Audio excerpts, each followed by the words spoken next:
We're officially kicking off season 3 of Feel Good. I'm your returning host, Emily, the client account manager for Clementine Creative Agency, and I am joined today by not only one founder, but both founders of Clementine Creative Agency. Special day. Yes, it is. I mean, for the first time on a podcast with the two of you, we're with the managing director, Jennifer Nelson, and creative director, Merissa Davis. How exciting. Here we Especially are. for our third season. Came very far from season 1, I think. Yes, definitely. And looking forward to everything in season 3. Exactly.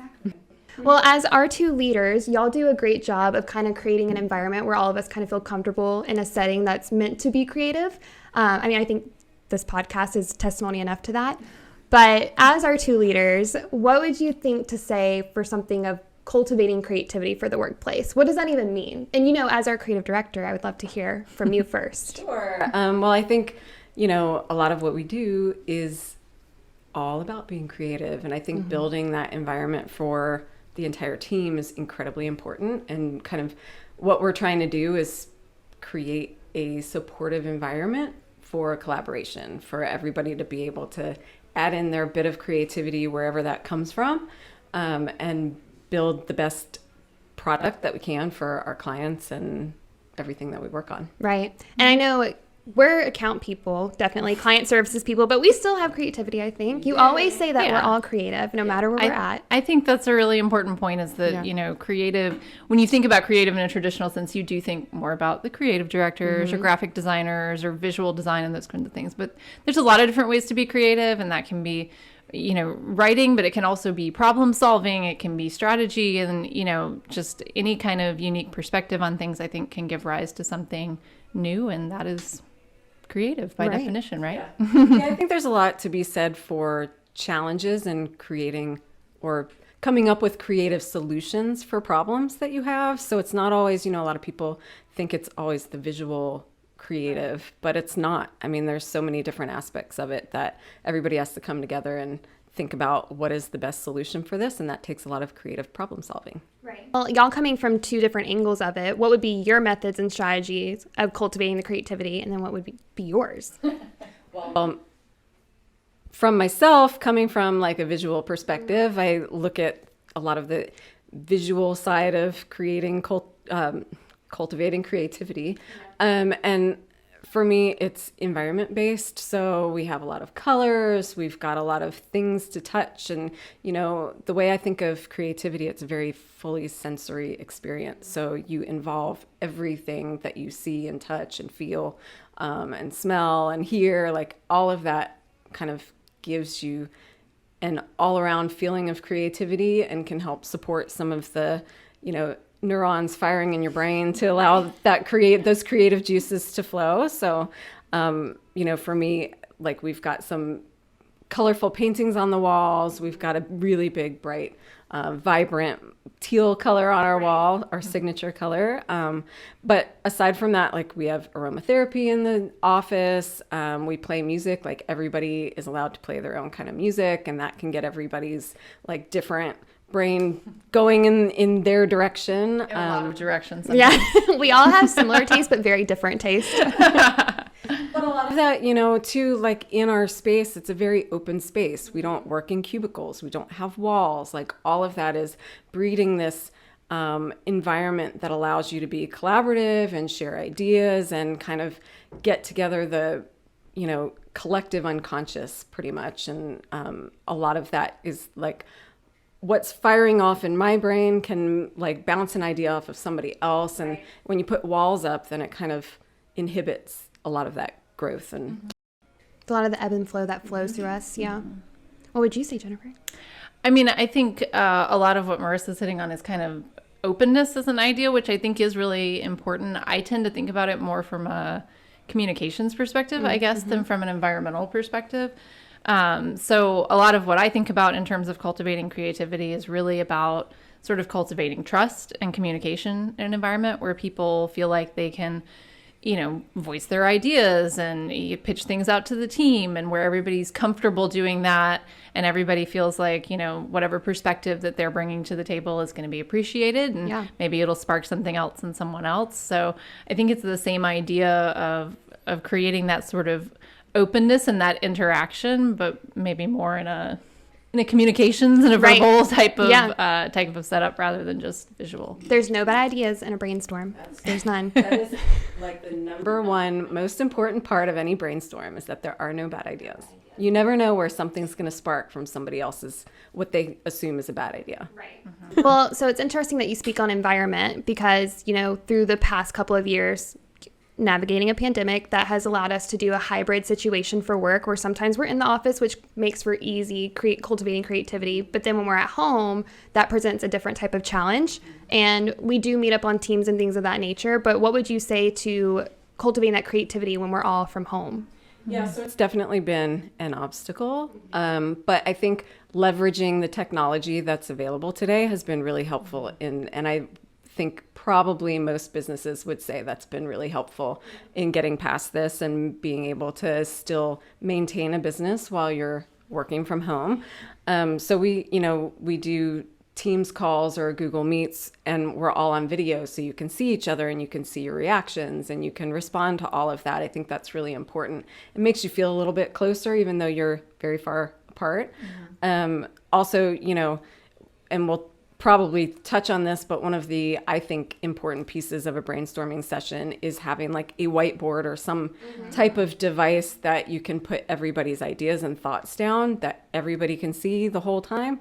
And so utilizing like Google Sheets or some other sort of interactive device that you can see what other people are thinking in real time and everybody can kind of react to that. I was even thinking about, we've used things like Slack and messaging and things like that just to kind of create channels around design and inspiration and just to create sort of an organic space for people to share ideas, even though, it's something that if you were in the office, you might go, hey, this is really cool, take a look at this. But since you're not in the office, it's kind of the next best thing to that. And it creates a little bit of space for that informal kind of sharing that I think also is important.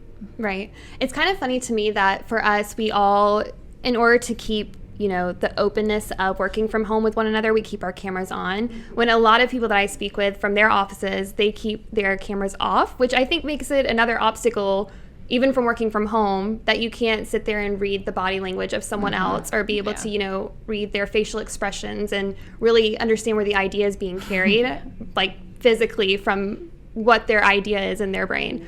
So I love that we have our cameras on, but I think I don't know if that's the normal though. I don't know if it is either, but it works for us. I think it is from what I've heard, but you got to have a comfort level with the team to be able to do that, which thankfully we have, and everybody is okay with doing that. But I do think it makes a huge difference in terms of just the way that you're able to interact and kind of bounce ideas off of people. And it's just, it doesn't necessarily make logical sense that it should be more difficult when you can't see someone's face, but for some reason it really is. Yeah. So what would you say, and I want to hear from both of you, what would be the best outcome or what has been the best outcome for the both of you in having this creative environment versus what it would be if we didn't have this creative environment?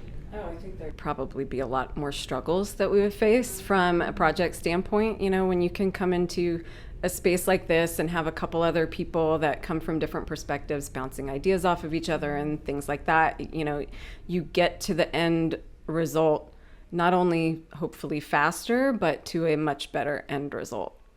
And if we had all of those blocks, like things would take longer and be even more of a cumbersome ordeal. Yeah. I really do think that it creates a better end product for our clients, which is obviously what we're trying to do here. But I also think that it kind of eliminates some roadblocks along the way and can help to kind of streamline things to, the final solution we're trying to get to when we have a lot of different people who can not only contribute ideas, but also ask the right questions, point out potential roadblocks or potential issues. And those are things that the more perspectives we're able to bring to that internally, the less our clients have to bring to it externally and go, oh, wait, but what about this? And this might be an issue. So I think we work out some of those things, amongst the team because we have the ability to kind of openly communicate and everybody's coming at it from a different place. And so we I think, start in a stronger position earlier on in the process. I think too, I would add to that when you pull different people in, everybody in our company works from a different angle, and pulling them in from the very beginning puts us all on the same page, and we can kind of see that thread carried through, like from ideation to all the way through to the end product, and kind of making sure that everything's aligned and everybody's firing on the same wavelength. Right. Well, do you have a specific, and I'll go first so you have time to think, but does something come to mind, like a project or an idea where you were like, thank God we have such an open environment, because we may not be able to thrive as well for this project if we didn't? Because mine, and I touched on it earlier, is the podcast that we're currently speaking from, because I know really the idea was like we need sort of a passion project, something to help us, stand apart a little bit from a creative perspective.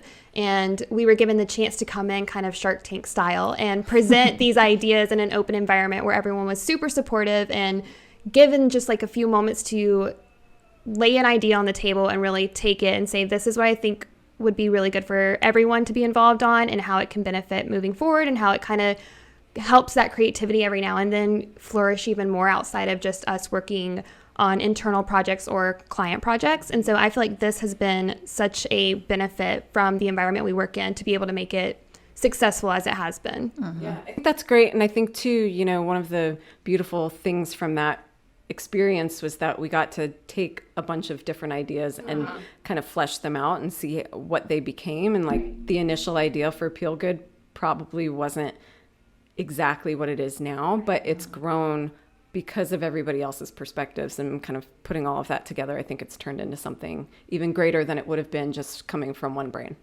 No, that's right. Because I think it was supposed to be like a YouTube series of like 5 minutes, but now we're on a podcast. So definitely grew. More than you intended. Well, it was able to incorporate a lot of different ideas that came up, I think. And I think that's how you build really great ideas and really great creative solutions, as you have that seed of something, that initial inspiration, and then you can find ways that can grow and connect with other things that maybe you never thought of originally, or maybe you wouldn't have thought of on your own. And I think that's kind of the beauty of a group like we have, where I think we have a lot of diverse perspectives and a lot of different interests and different ages and different areas of expertise, right? But we can bring all of that together into something that kind of resonates with all of us. And then there's a good chance that it's going to resonate with a larger cross-section of the audiences that we're trying to reach too, because we have sort of infused all of those perspectives from the beginning. And that's what I always think is really cool, is to see little parts and pieces of all the people on our team go out into the world with these projects that then, we see connect with audiences and with brands and with our clients. And you can kind of see a little bit of everybody in it and how we got there, which I think is really cool. Yeah, it's nice to see it kind of come full circle, right? Yeah. I think to kind of wrap it up a little bit, but I want to hear from past to future. So knowing that you wanted to work, in marketing, and whether that looked more creative than it does now or it didn't, even before Clementine Creative Agency, did you feel like the environment you knew you would thrive in would be one that's more open, knowing that you probably worked in one that wasn't as open before? And how do you see moving forward how cultivating creativity can propel Clementine even further? I know, packed question. Wow. Yeah, that's a lot. So, my previous experience, I was still in a creative environment, so that's probably a lot of where I learned and kind of developed this thought of open space and kind of letting everybody bounce ideas off of each other and that kind of thing. Jennifer can probably speak to the opposite, because I was not. I have done my time in the, the cube farm kind of situation. And yeah, I think you can feel a huge difference in that if you've ever worked in that type of environment and then come into a more open environment.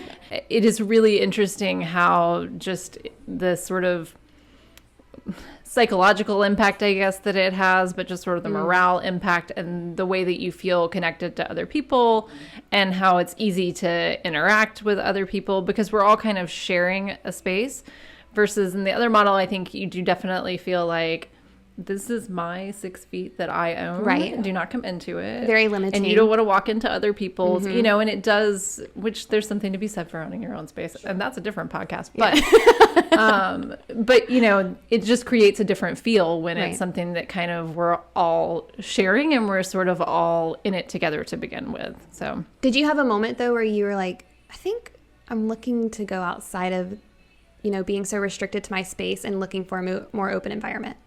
yeah, and that really came sort of out of how we formed Clementine, Yeah. because obviously Merissa and I worked together, but in different capacities in previous life. And, we kind of found this creative process that worked, that was sort of like this outside channel to everything else that was going on. So we created our own little space to kind of do that, even in that environment. And that was when I really think, we both sort of saw the possibilities of, well, if you combine this in this kind of environment, then you can really accomplish some Right. pretty amazing stuff, and really put together some ideas that are meaningful and really make an impact on what we're trying to accomplish here. But, we had to kind of take it to that outside channel and play with it a little bit before you realize like, oh, this feels really different, and this can really do something in a different way, I think, than what we've been able to do up to this point. Right. And I mean, that's taking your past experience and building to get us to this present business office model. How do you think it's going to propel Clementine in the future? That's a great question. I mean, I think one of the interesting things about that to think about is, as a group grows, obviously that becomes like a different kind of exercise when everybody's trying to get involved and everybody becomes more specialized. So I think one of the things that, we're clearly in that growth pattern now. And one of the things I think we've been working on is figuring out how to structure that communication in a way that's like productive, that's still respectful of everyone's time, so that, you can still be effective, but also efficient in some way. Right. And I think a lot of that is about preparation in terms of, what we're trying to accomplish, solutions we're trying to accomplish. And then, just kind of structuring communication in a way that makes it easy for people to engage, but also easy for people to focus in other places when they need to. Yeah, pulling in, I think, kind of understanding where everybody's strengths are and being able to segment the groups as you need to pull in the resources that you need for each project, I think will become more and more important as we grow. And then understanding that everybody plays a very important role, but not everybody needs to be front and center on every single project. Right. And I think that's going to become even more key for us to understand and, move toward doing that for all of our future projects. Yeah, it kind of taps into what you were kind of saying earlier with psychological, but also I think maybe even philosophical, is valuing everyone as individuals and what they bring to the table that can allow that project, campaign, whatever, to flourish in its own right. Yeah. So I am excited to see from the current office model we have, and as we continue to grow, where it can kind of go from here, and how the office itself starts to fill, because you start pulling people in and the open environment is open, but it's one that becomes, there's not as much square footage. yes. Yeah. It's becoming less and less open all Right. the time, isn't it? Yeah, I think it's something that can grow and evolve, though, as the team grows and evolves. And I think it's always nice, even when you do get into that place, like Merissa was saying, where, you're pulling specific resources for specific projects, obviously, so that everybody knows the track that they're focused on. But you always have that opportunity when you're stuck or when you just can't come up with something, that you've got this broader group that you can reach out to, and you can just go like, hey, I need to grab a couple of extra brains and kind of help think through this block that I'm hitting or something like that. And so you kind of always got backup, even from a creative perspective, which is nice, I think. Yeah. Well, I hope whoever listens to this and is on the fence of what kind of environment should we have to make our, cultivate the creativity we need in order to be successful, kind of takes in that a better environment that's more open and allows for ideas to flow. And even with the challenges of working from home, kind of taking in the different tactics and strategies to allow for the creativity to flow even across technology from home. Turn your cameras on, give Yes, it a try. turn your cameras on if they're not on. It's okay if you have, your hair up in a bun like I do. But thank you all for your insights today, especially it's so interesting coming from a creative standpoint and more of the client services standpoint, but knowing across the both that y'all came together for an office model that flourishes and allows us to be creative in our own right. Yep. It's very important. I think we try to hit on both sides of the brain. So hopefully. Yeah.